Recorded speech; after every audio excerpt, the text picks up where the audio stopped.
Do you experience pain down in your throat or sore throat?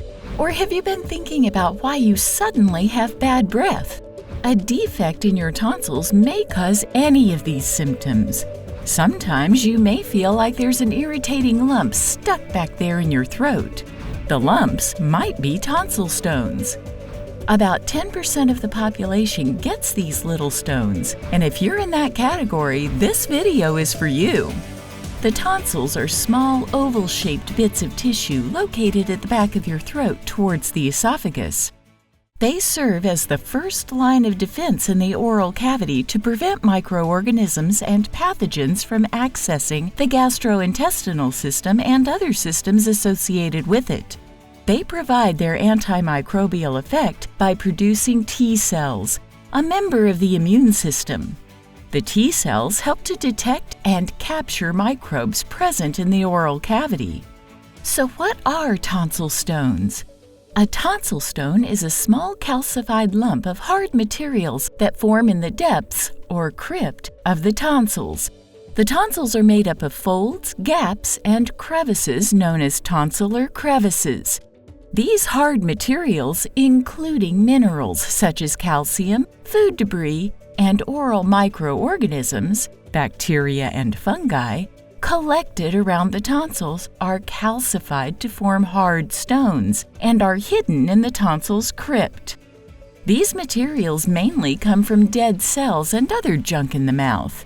So if you're one of the small percentage of people who get tonsil stones frequently, you already know how annoying it can be, with symptoms ranging from bad breath, trouble swallowing, discomfort at the back of the throat, ear pain, and ongoing cough or sore throat.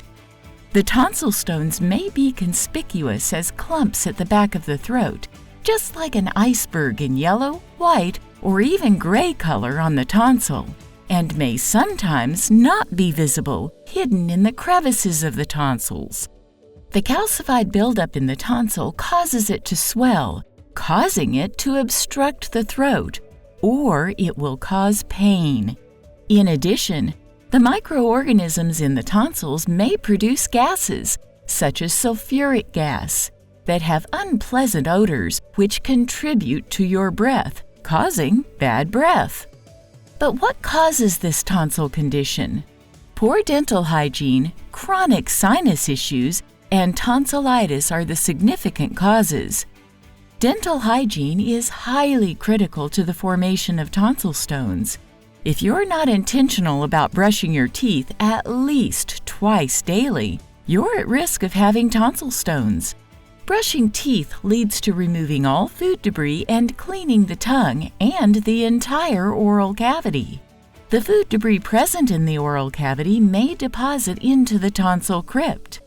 After long successive depositions, they are calcified, forming lumps in the crypts. In addition, the presence of food debris provides breathing space for bacteria, fungi, and other pathogens leading to the inflammation of the tonsils. Also, a history of throat infections such as chronic tonsillitis exposes you to throat scarring, which raises your chances of getting tonsil stones. Lastly, anatomically large tonsils are also prone to tonsil stones. This is because chronic sinus issues cause mucus drainage to the back of the throat.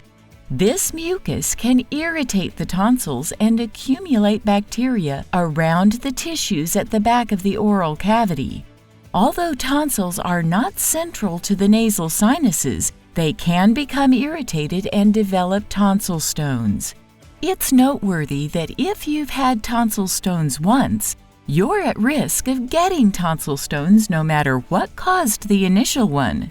But good news! There is a solution to this stone formation. You can get rid of it via various methods.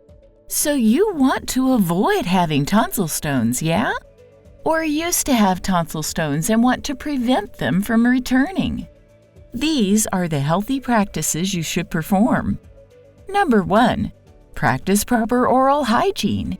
Kicking off with proper oral hygiene is one of the best ways to prevent the development of tonsil stones.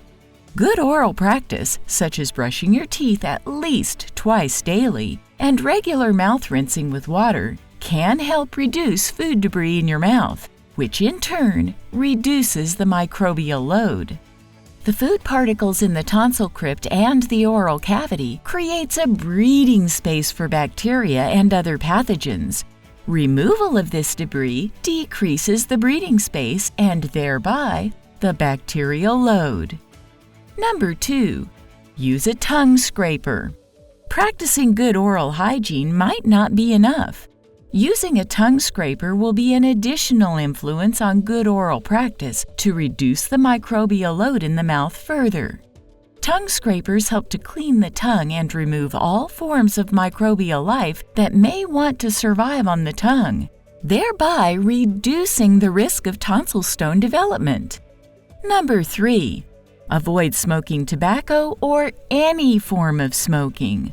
Ultimately, avoid smoking tobacco or any other form of smoking. There is a common saying from the American Heart Association: smokers are liable to die young. Smoking increases your chance of getting tonsil stones as it may damage tissue and cells in the oral cavity. These dead cells may become calcified, stuck in the tonsil crypt, and cause severe complications in the oral cavity. Also, studies show that some food substances have powerful natural antibiotic effects that preserve microbiomes that are helpful to you. They elicit their antimicrobial effect without side effects and kill harmful pathogens. These antibiotics can be obtained from garlic, oregano oil, and grapefruit. These food substances contain potent antibiotics that do not destroy helpful bacteria in the oral cavity. Ways to remove tonsil stones. So how do you remove the stone if you have one? If you already have stones in your tonsils, there are some simple remedies you can perform to remove the stones. They include gargling and slight coughing to loosen the mass. Gargling. You can gargle with non-alcoholic mouthwash, warm salt water, or apple cider vinegar. Gargling and rinsing your mouth with non-alcoholic mouthwash is effective, as it can reduce the bacterial load in your oral cavity and loosen tonsil stones. Plus, its antimicrobial effect may prevent the growth of new stones. Gargling with warm salt water and rinsing the mouth vigorously with the solution will help soothe sore throats and reduce inflammation of the tonsils, or tonsillitis.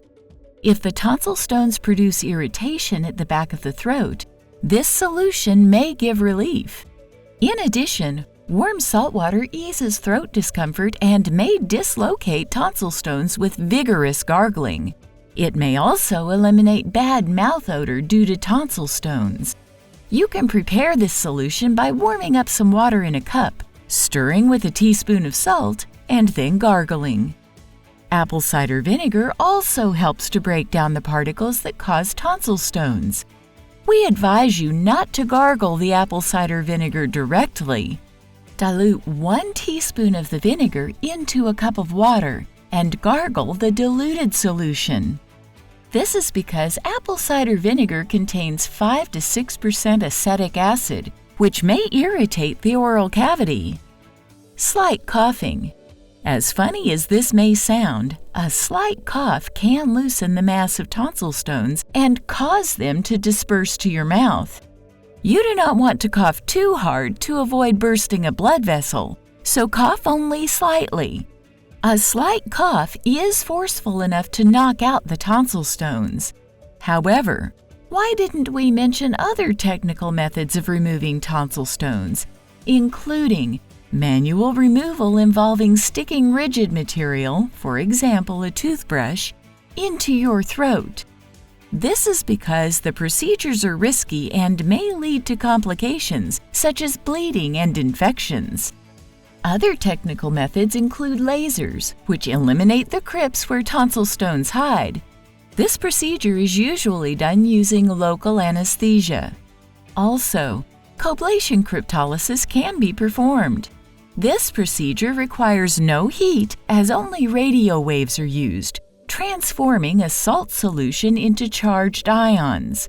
These ions cut through the tissues just like a laser, but without a burning sensation since they do not produce heat.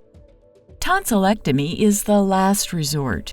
This surgical procedure is prescribed for recurring tonsil stones, which may lead to or have led to severe chronic cases. The surgical procedure involves the removal of the tonsils. Removing the tonsil doesn't affect the immune system. It's noteworthy that these procedures should be carried out by a certified dentist or an ear, nose, and throat specialist doctor. Generally, it's important to say antibiotics are effective in some cases of tonsil stones. This is because the bacterial load in the oral cavity plays a vital role in the development and growth of tonsil stones. The antibiotic wouldn't treat the underlying cause of the stone development. It can only prevent bacterial growth. Therefore, you should take your doctor's advice on choosing antibiotics to avoid complex complications. That brings us to the end of this video. Thanks for following up. On a final note, this video is not a substitute for medical advice. It is only intended for educational purposes. Subscribe to our channel and remember to turn on the notification button so you will get all the videos about your body health and much more.